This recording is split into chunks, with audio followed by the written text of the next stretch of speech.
All right, question? Question from Liz Kuntz. I got the chance when I was in England to enter a contest to own a horse and ended up having a share in a jump horse while I was over there.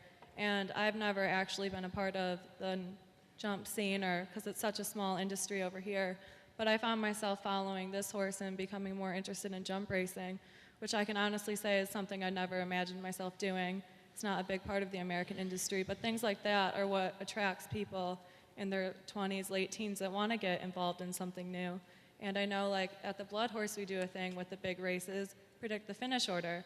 Well, you find yourself following those horses and looking them up and wanting to know how they're doing just because you're excited. It's like a contest, WinStar with the Derby, and kind of having your own stable and seeing how much money you make. Things like that are what's going to attract new people.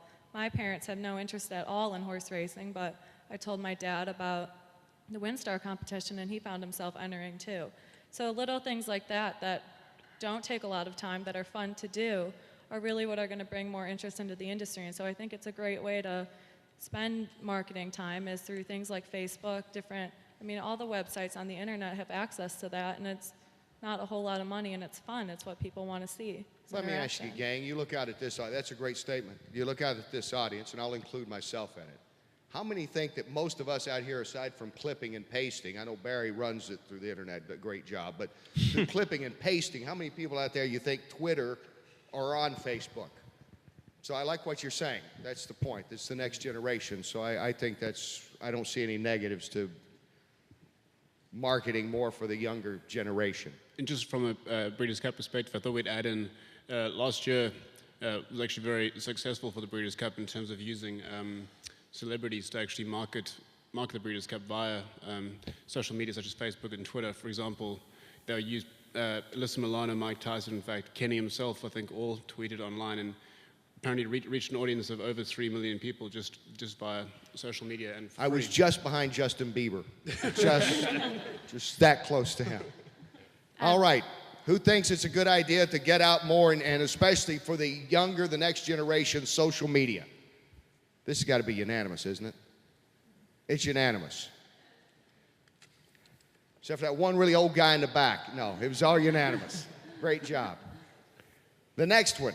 Here's another solution they have found.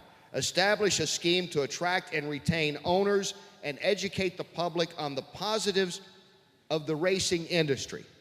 Well, that sounds great. So please, someone tell me, how do you do that? Well, from an owner's point of view, NYRA has implemented in the past 6 weeks an idea called the New Owners Luncheon, which has been conducted between the Belmont meeting and follow-on to Saratoga. This is just targeting new people to get involved. They come and have a lunching or morning breakfast, have a tour around the stables, and I read a quote in an article that's pretty much going to buy an apple before you buy the apple tree. And hopefully little incentives such as this will just try and educate the public who have no idea about horse racing or anything to do. I've never seen and touched a horse. Like, for example, John Ferguson told us on Tuesday night, that's the only reason he got into horse racing is the smell of the horse. If you're able to smell the horse and feel it and feel the energy and the vibe that comes from horse racing, this scheme is a way, and hopefully other racing jurisdictions can use this example to implement more new owners' luncheons to just try and generate more customer. And from a trainer's perspective as well, I think that it's important for trainers to be very accessible and open. And it's very common for trainers to be closed off a bit and to have not have strangers walking through their barns. But I think that it's important for trainers to be very open, to be very accessible, to give people tours of their barn, to let them feed the horses peppermints and carrots, and to really engage people, engage owners, and to really show them that side and inform them and educate them, show them what the horses are getting, like why they get ice boots or something. I mean, those types of things I think will help retain owners, because then they'll have an idea of what's going on in the barn and they'll feel like they're part of the process. I completely agree with Leah, and I think this is one of the largest issues, which is why I think we need to make sure our dollars are going towards educating the public.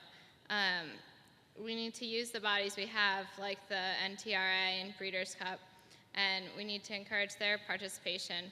but we might also look to an outside sponsor. If we're going to be educating the general public, why not attract a sponsor that needs general attention? I'm not going to come up with an example for you right now, but we can attract a sponsor to help us educate the public and get their name out as well. It would be a win-win for both of us. And maybe we could include a nice horse scent candle along with that. Okay, anybody have a question? Hang on, Kenny. I'll just make a point like that. I'll agree with Lindsay there. A sponsor could be like, take Kroger, for example, when you become a Kroger Plus card member. You get the customer base there and target people, that customer base with a come and become a new owner kind of thing, with flood of internet marketing driven towards that customer base. Sorry, can I interject as well? I think it's important that we actually, in America, have a national centralized marketing body in the same respects as many of the countries in Europe, Ireland, England have, as well as Australia, where they have marketing agents that go out and recruit new owners from foreign countries, and it really benefits their industry. And I know here that in America it's done by a number of different groups, but if we could bring all them groups together and go with a united front, it'll only, I believe, from a breeder's point of view, help to attract and retain new owners to the industry. Not to be cynical, because I was young, a long time ago. What's a better chance, world peace or getting all the organizations in horse racing together? Show of hands on that card, huh? No, I like your ideas, and I didn't mean to cut some of you off, because I know some of this is going to overlap in a minute as we're talking about marketing and all, but the basic thing then is to require, does anybody have any questions about how to establish and attract and retain owners and educate the public? Okay, show of hands on the, okay, ready. Who all's for that? 2 people are against it, everybody else is for it. You did good. I mean, you're coming up with good ideas.